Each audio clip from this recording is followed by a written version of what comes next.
Welcome, Madam Undersecretary Patten. It is a pleasure and an honor to have you today and to enjoy the possibility of discussing with you about the sexual violence against women and women's peace and security agenda.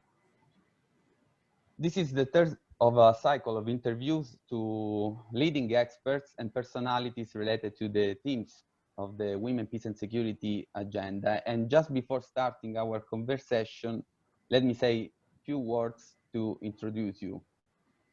Our guest, Under-Secretary General Mrs. Pramila Patten, is the UN Special Representative of the Secretary General on Sexual Violence in Conflict. Prior to this appointment, and since 2003, Mrs. Patten served as a member of the Committee on the Elimination of All Forms of Discrimination Against Women. She was chairperson of the Working Group on General Recommendation number 30 on Women in Conflict Prevention, Conflict and Post-Conflict Situation. She has been member of several high-level panels and projects, including the High-Level Advisory Group for the Global Study on the Implementation of the UN Security Council Resolution 1325. So, thank you very much, Madam Undersecretary. Let's start our interview focusing on relations between WPS agenda and the international instruments for the promotion and protection of women's rights, particularly the CEDAW. Which is the relation between these instruments? And in addition, does the WPS agenda contribute to address existing structural inequalities, discrimination, and gender stereotypes? Thank you very much for a very good question. There are indeed very strong linkages between the Security Council Agenda on Women, Peace and Security and the CEDAW Convention. They are both critical tools for moving the gender equality agenda forward in conflict and post-conflict situations.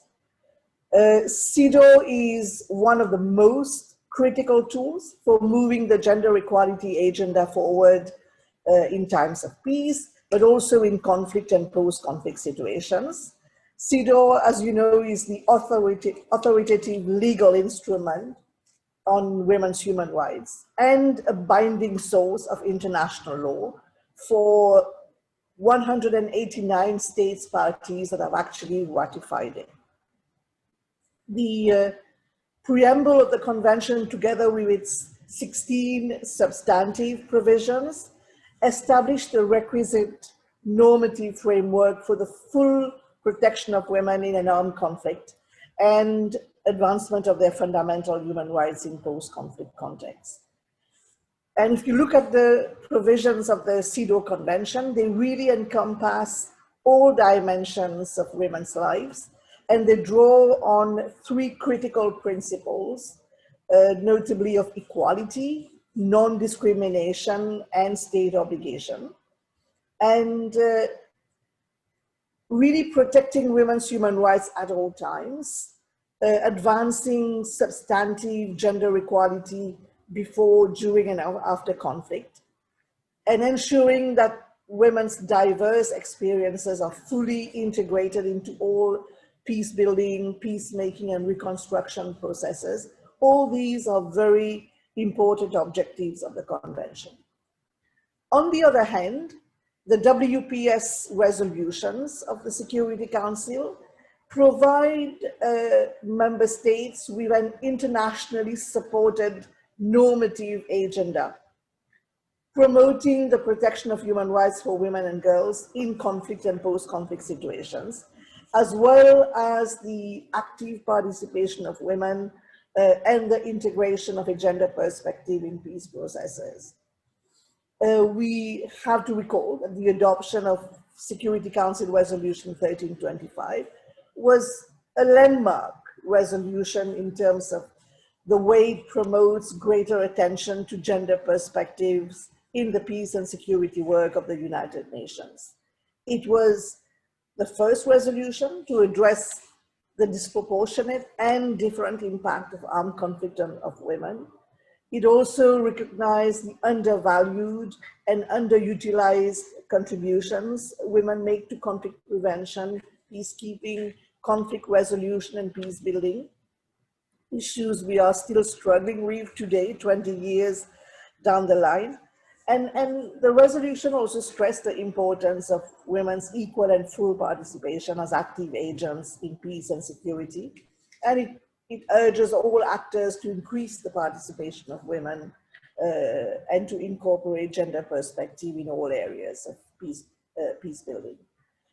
In addition, what is interesting is that all the areas which the WPS resolution address, they find expression in the substantive provisions of the convention as the binding source of international law, whether we are talking about participation, protection, prevention. And when during the days that I served as an independent expert in the CEDAW committee between 2003 to 2017, I chaired the working group on General Recommendation number 30 on women in conflict prevention, conflict and post-conflict situations, which was adopted in 2013. And the main aim and purpose of this general recommendation was really to provide authoritative guidance to states parties on legislative, policy, and other appropriate measures that they should take to ensure full compliance with their obligations under the Convention to protect, respect, and fulfill women's human rights during conflict and post-conflict situations. And in that general recommendation number 30, I reiterated the need for a concerted and integrated approach that actually places the implementation of the Security Council agenda on women, peace, and security into the broader framework of the implementation of the convention and its optional protocol. And I actually made a concrete recommendation advocating for the use of CEDAW's reporting procedure under Article 18 to actually include information on the implementation of Security Council commitment as a means to consolidate both the convention and the Security Council agenda, and therefore to broaden, strengthen, and operationalize gender equality. Another question. Last year, in April 2019, Security Council Resolution 2467 recognized the need for a survivor-centered approach to inform all measures to prevent and address sexual violence in conflict and post-conflict situations. Why is it necessary to adopt such an approach? And now, can a survivor-centered approach be effectively implemented? When I took office in 2017, I stated that the face of the mandate is that of a survivor, a woman, a man, a boy, or a girl. And since then, I have been advocating for a survivor-centered approach. So I was indeed very pleased when in April 2019, for the first time, the Security Council in Resolution 2467 recognized the importance of a survivor-centered approach in both prevention and response to conflict-related sexual violence. The Security Council also recognized the need for survivors of sexual violence to receive non-discriminatory access to services. Why is a survivor-centered approach critical? It's because it's only this comprehensive approach that can promote a survivor's recovery, that can empower the survivor and can prioritize her or his rights, needs, and wishes. A survivor-centered approach is really about ensuring that survivors have access to appropriate, accessible, and good quality services, including healthcare, psychosocial support, legal services, and livelihood support. It is only through such an approach that professionals can create a supportive environment in which a survivor's rights are respected and in which she is treated with dignity and respect. I'll just give you a few examples. With regard to medical care, including sexual and reproductive health care, one of the main issues regarding effective implementation is about unimpeded and timely access to quality and affordable services. But beyond medical and psychological care, survivors of sexual violence who are too often rejected by their families and communities, they also need economic support. And economic support is very essential in their rehabilitation process. And I have seen this during all my field mission, whether it is DRC or Nigeria or Sudan or South Sudan or Iraq, because it allows them to meet essential needs and facilitate a socio-economic reintegration. It also bolsters self-esteem, facilitate the healing process, and increase self-sufficiency. I recall I was in DRC in Goma, where I met women who had benefited from a small microcredit of $100 US. And this microcredit project made wonders in terms of how it really helped the recovery and bolstered the self-esteem of these women. Allowing survivors to seek legal redress is also another important element of a comprehensive response, because I have met survivors for whom justice is the most important thing. And if there's no justice, there's no recovery. And yet we know that impunity for perpetrators of sexual violence is still widespread, and access to justice for survivors is still limited. So after the adoption of Resolution 2467, the focus now has to be on implementation. For me now, it's about moving from commitments to compliance, moving from resolution to results. And there are some interesting examples, such as in the Democratic Republic of Congo, or South Sudan, or Central African Republic, where we have established one-stop shop with an integrated model of medical, psychosocial, legal services, and livelihood support.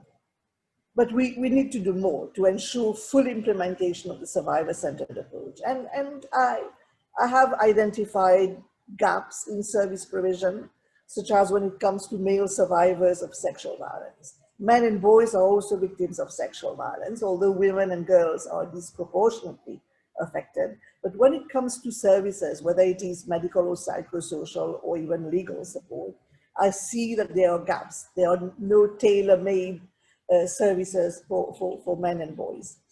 The needs of children born of wartime rape to demand more focused attention. Without adequate funding, the survivor-centered approach spelled out in Resolution 2467 will unfortunately remain words on paper.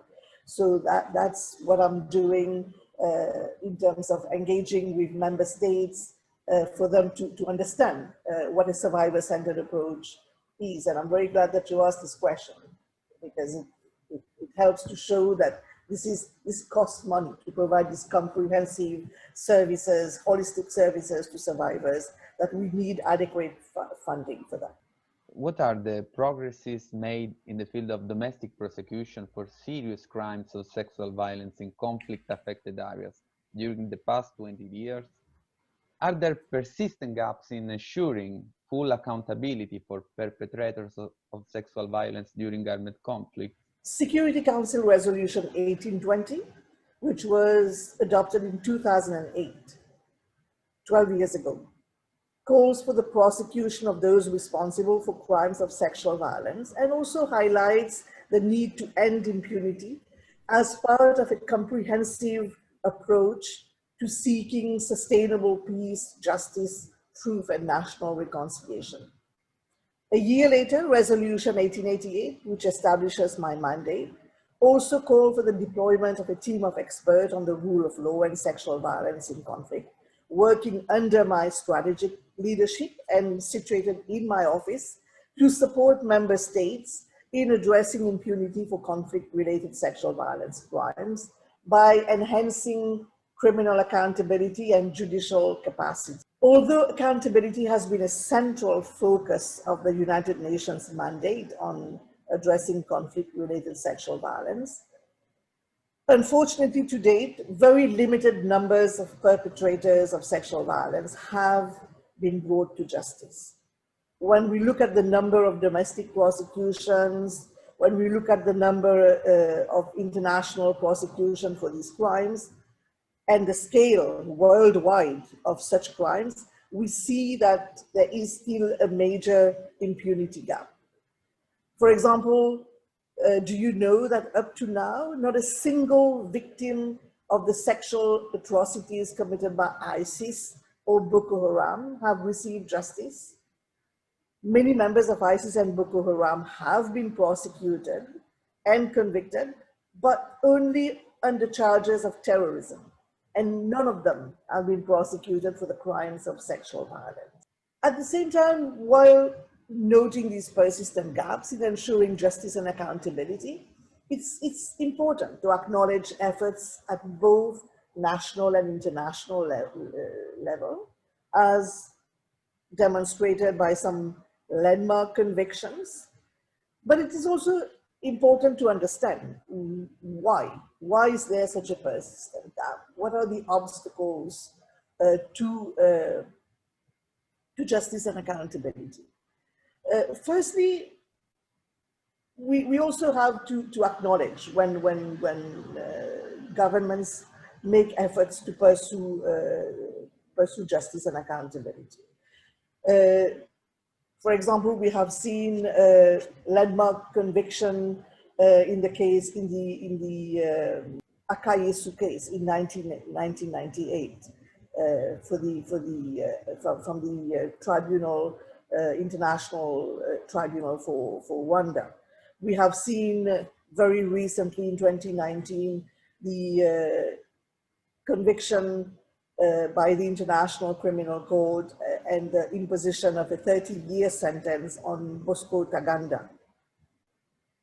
In terms of national accountability, in recent years, we have seen the prosecution of some very emblematic cases, such as the Kavumu case or the Kokodikoko case in 2019 in the Democratic Republic of Congo.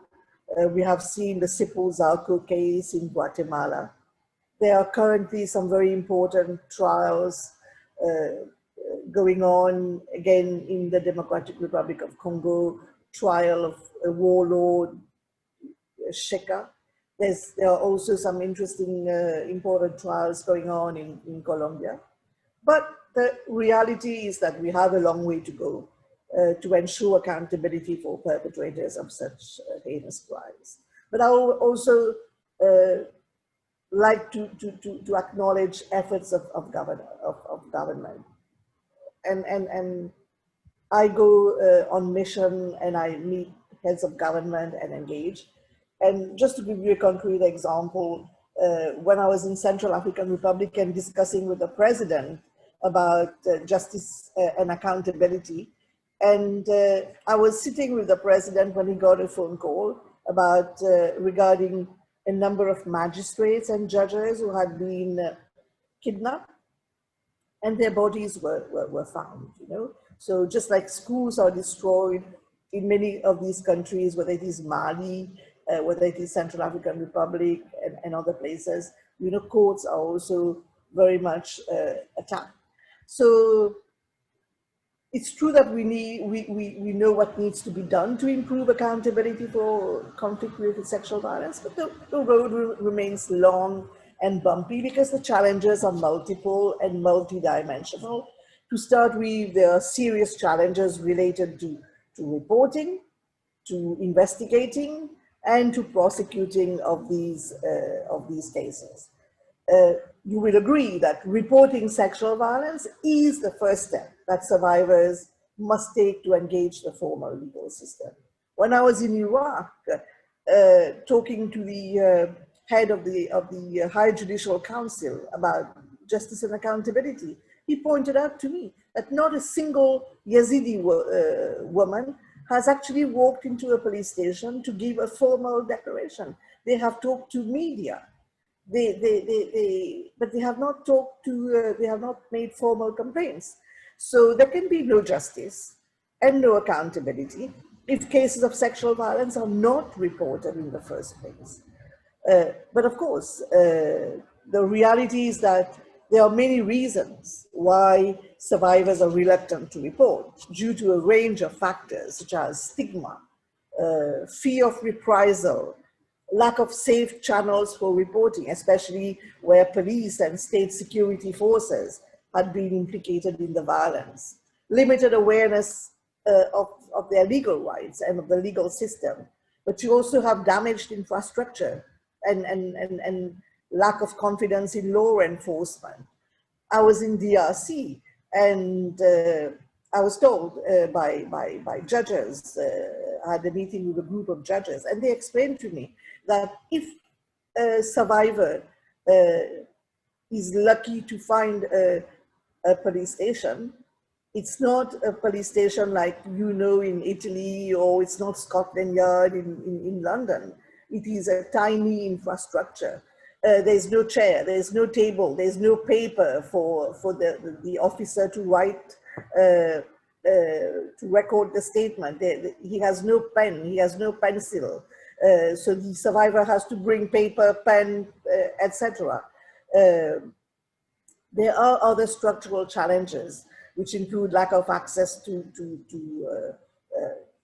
these places, cost of services, payment of medical examination. In DRC precisely, I had to discuss this and to work with the Ministry of Health to find a format for a medical report, because the survivor has to go and pay for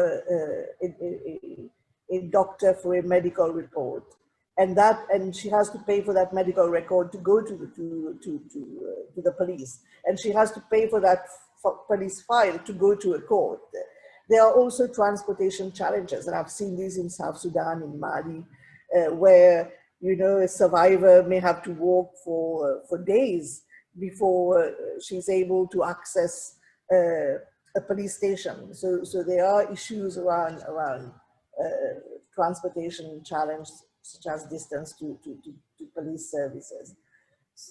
Similarly, there are huge challenges to the investigation of cases, assuming a survivor has reported. Collection of evidence in cases of sexual violence is a cross-sectoral effort, which requires resource, capacity, and coordination.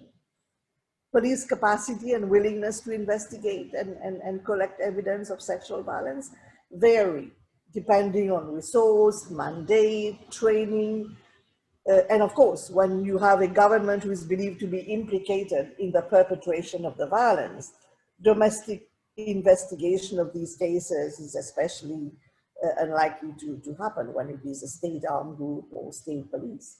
But in general, it can be particularly difficult to ensure adequate police response in rural areas where law enforcement resources and expertise are often spread thinly over vast territories, or where there is a lack of state authority. I've seen this in Mali, I've seen this in Central African Republic, I've seen this in South Sudan, where I recall it was in Mali, where the chief of police, the commissioner, took me to a back office and showed me a number of maps, and he says, you know, I mean, like, these are areas where we cannot go. I mean, like, police stations are destroyed, courts are destroyed, and people are getting killed. You know, there are no schools, there are no police stations, there are no courts, and the same in Somalia, in areas controlled by terrorist groups like Al-Shabaab, simply cannot access. And when it comes to prosecution, again, you have a huge challenge, because the prosecution of sexual crime, it is rooted in the investigation stage. If you have insufficient evidence, whether it is documentary, physical, or testimonial, then, you know, it affects your effective prosecution. So it is a vicious circle. And accountability and justice for victims is an issue to which my office, we, the team of experts on rule of law, we are most committed. For me, that justice and accountability, prevention through justice and accountability as a deterrent, is one of my key strategic priorities for the office. And the team of experts is working tirelessly in many countries to establish mobile courts, specialized police, prosecution, and judicial units.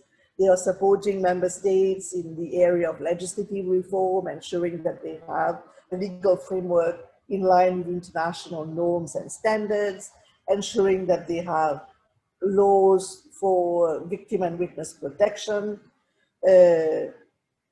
So these are the challenges. And at the same time, all the survivors that I meet during my field mission in different places, from Democratic Republic of Congo to Nigeria to Myanmar, Iraq, Darfur, South Sudan, Somalia, they all ask for one thing. They ask for justice and reparations, and they all demand that their perpetrators be brought to justice. And because even just one case, what we see is if there is the requisite political will and proper safeguards and capacity support, you can deter future violations and prevent future conflict. And I'm seeing this just now, there's ongoing mobile court-martial in one place, in one hotspot in South Sudan called Y-E-I. And soldiers are being tried for sexual violence, and I'm told that the number of cases have gone down because these are public trials and numbers go down. So justice and accountability as a deterrent. So you prevent you prevent sexual violence when it's no longer cost-free to rape, when justice is inflicted. So I really believe that justice is achievable if we create the conditions for it to occur. And that is our obligation to survivors of sexual violence. And we also have to protect future generations so that they don't have to experience this horrendous crime and this scourge. Nowadays, many international entities are committed to fight against gender-based violence and to promote respect for women's rights. How could cooperation and coherence between UN bodies, international organizations, and civil society be enhanced in this framework? Well, the United Nations is committed to the fight against sexual violence in a coherent manner. And my mandate, which is the Security Council mandate, my responsibility is to provide strategic and coherent leadership. Recognizing that fragmented prevention and response efforts were an impediment to addressing conflict-related sexual violence.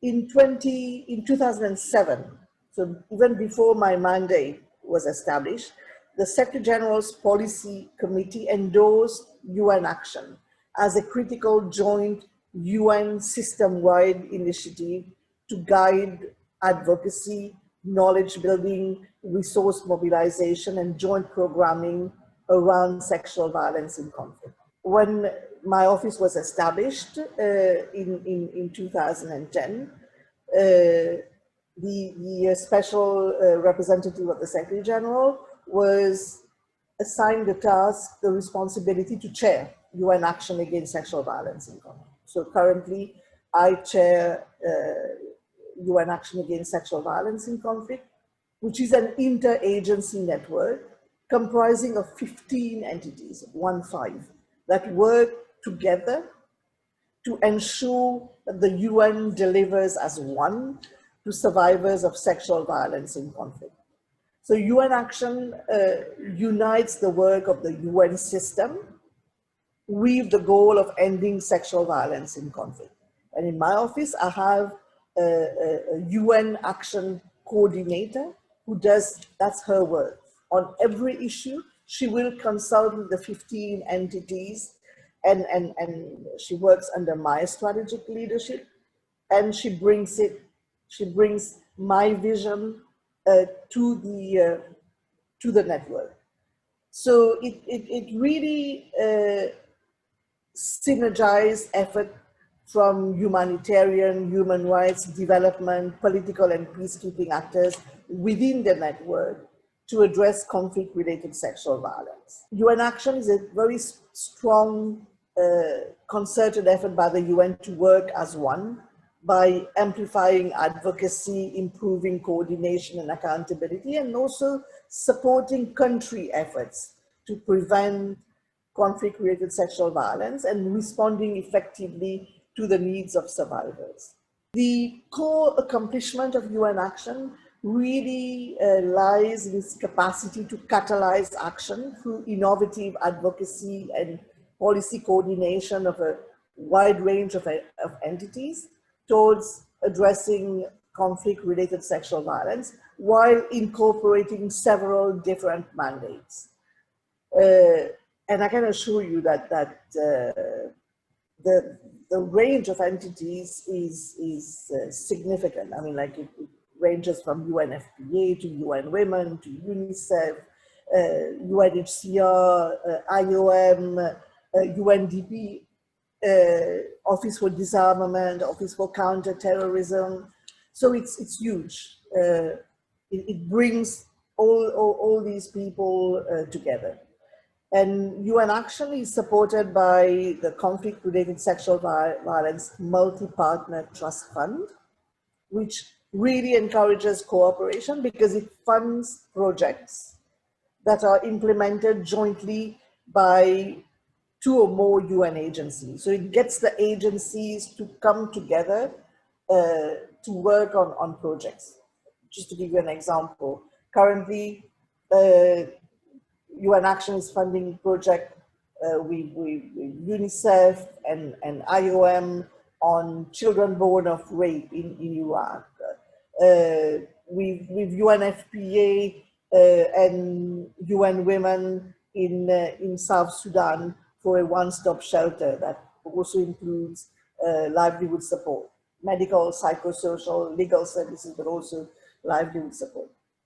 Through this fund, UN Action has, over the past 10 years, supported over 50 projects in over 15 countries, which increase support to survivors. So by serving as this coordination platform for the UN system response to sexual violence, UN Action seeks to serve as a consultative forum on CRSV and as a platform for coordinating advocacy and implementation of gap-filling joint CRSV intervention, develop context-appropriate catalytic tools and resources to fill cross-sector gap in knowledge, practices, advocacy, and technical expertise for improved survivor-centered response, strengthen technical expertise of institutional, operational, national, and other key actors to prevent and address CRSV, to strengthen data collection and sharing in support of the monitoring arrangements and reporting, monitoring analysis and reporting arrangements, and locally relevant prevention and response strategies. For example, UN Action has worked on early warning system. So you can imagine the value of this work in the prevention and response. Another big ally for my office, for my mandate, is civil society organization. Civil society organization constitute a dynamic source of ideas and normative perspective, as well as of alliances and support. And since I took office, I have collaborated very closely with civil society organization, including grassroots organization, and I have really drawn upon their diverse expertise, experience, outreach, and knowledge. And in 2018, I established a civil society advisory group to provide advice and guidance to my mandate. And to a significant extent, consultation with them have actually helped to sharpen ideas and strategies for my advocacy initiatives, policies, and programs. I also work with the NGO Working Group on Women, Peace and Security, which every year designate a civil society representative to participate in the annual open debate on conflict-related sexual violence before the Security Council. My office also works closely with different regional and international bodies, with some of whom I have actually signed formal frameworks of cooperation, such as the CEDAW Committee, the Committee on the Rights of the Child, the African Union, the League of Arab States, the International Conference on the Great Lakes region, and the International Organization of the Francophonie. And very soon I will be signing a framework of cooperation with the Interparliamentary Union. So this is the spirit in which I'm working. We can do so much together, but we cannot resolve anything alone. So the essential element in all of this is both willingness and openness to collaborate. And it's about being inclusive in our approach. The 11th report of the UN Secretary General on conflict-related sexual violence pictures a situation of global political climate of pushback on women's rights. So what can be done to put women's rights back in the international political agenda, at the center of the political agenda? Well, indeed, the 11th annual report of the Secretary General, which was debated this year in July before the Security Council, paints a harrowing picture of sexual violence used as a tactic of war, torture, and terror, and a tool of political repression. When you look at the data, women and girls account for more than 2,500 of the reported cases, like 89%. Sexual violence against women and girls continues to be used as an expression of domination, to torture, to humiliate their families and communities. And at the same time, we see that conflict-related sexual violence remains chronically underreported, fueled by patterns of entrenched gender inequality in addition to fear, stigma, or unavailability of services, which all become obstacles impeding survivors to report or seek assistance. In all countries covered by my mandate, we see how structural gender inequalities and discrimination are exacerbated in conflict and post-conflict situations, leaving women and girls furthest behind in terms of development, locking them in situations of poverty and heightened risk of violence and vulnerability that persist across generations. We see that while both men and women suffer the pain of war, structural discrimination means that women have far fewer resources with which to cope. Although the boundaries of armed conflict and post-conflict phases are often very fluid, the vulnerabilities of women during the post-conflict phase, I think, deserve special attention, because the last report demonstrates how violence does not stop with the official ceasefire or the signing of peace agreement. And we are currently seeing this in South Sudan, in Central African Republic, and also in Colombia. We see that sexual violence often continues or even increases in the aftermath of conflict as a consequence of insecurity and impunity, as well as by the absence of effective institutions to protect citizens and bring perpetrators to justice. We see how impunity for acts of sexual violence committed during the conflict might perpetrate a tolerance of such abuse against women and girls as a long-lasting legacy of conflict. Women are also marginalized in post-conflict and peace-building processes. Although in times of conflict, many women are actually engaged in informal peace activism, only few women manage to gain access to formal peace politics. In the immediate aftermath of conflict and in the long-term post-conflict setting, we see that their ability to effectively and meaningfully participate in the public and political life of their country is also limited. The most egregious and pervasive violations which occur during the armed conflict are almost always unpunished in transitional justice contexts and are ultimately normalized in the post-conflict environment. I recall having had to raise this with the president of Mali, who was very happy about the peace process. But then the women were telling me that they are not cashing in on the peace dividends because there was no justice and accountability, and there was nothing for them in the peace deal. So I had to raise this with the president.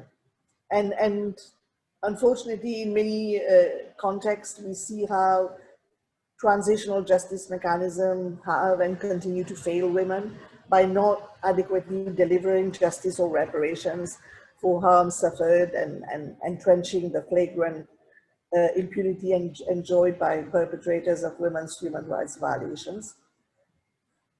So if we are to address the needs of women in the post-conflict period, the promotion and protection of women's human rights and gender equality must be central goals of all aspects of the transition process.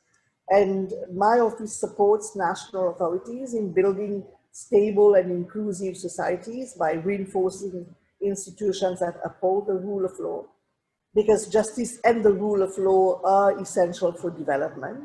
But the reality is that for too many survivors of sexual violence, justice is out of reach. And that's why my priorities for the mandate include ensuring that justice and security sector institutions are equally accessible and responsive to women. Another strategic priority is to address the root cause of the sexual violence, with gender inequality, discrimination being the invisible driver. And the way that my office works, the way I work, I engage with governments. To engage states' responsibility, through high political advocacy, I sign joint communique or framework of cooperation with heads of government. And then my office develops specific time-bound commitments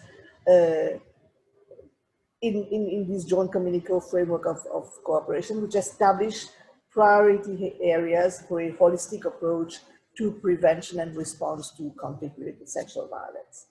And the joint communique is signed between the head of state, the head of government, and the United Nations, represented by me. And the implementation of these agreements is supported by the team of experts on rule of law and sexual violence in conflict, to support national authorities to strengthen the rule of law response to sexual violence crimes. And I have made it a priority to reflect in these agreements that all actions be integrated in the context of wider national efforts on gender-based violence, so that the response to sexual violence contributes to the transformation of pre-existing structural gender inequalities, and thereby enables the consolidation of more inclusive democratic societies. So that's why when we address legislative reform, we address all discriminatory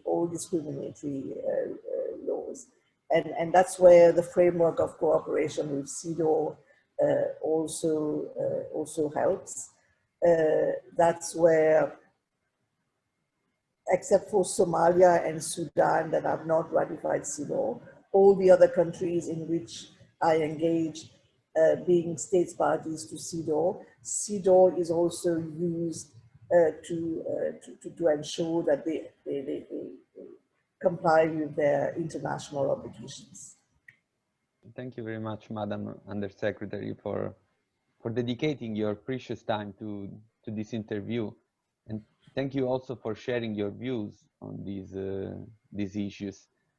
Of course, this represents for us a high-level and valuable contribution to the project, and we are deeply honored to have hosted you in this context. So thank you again, and thank you very much.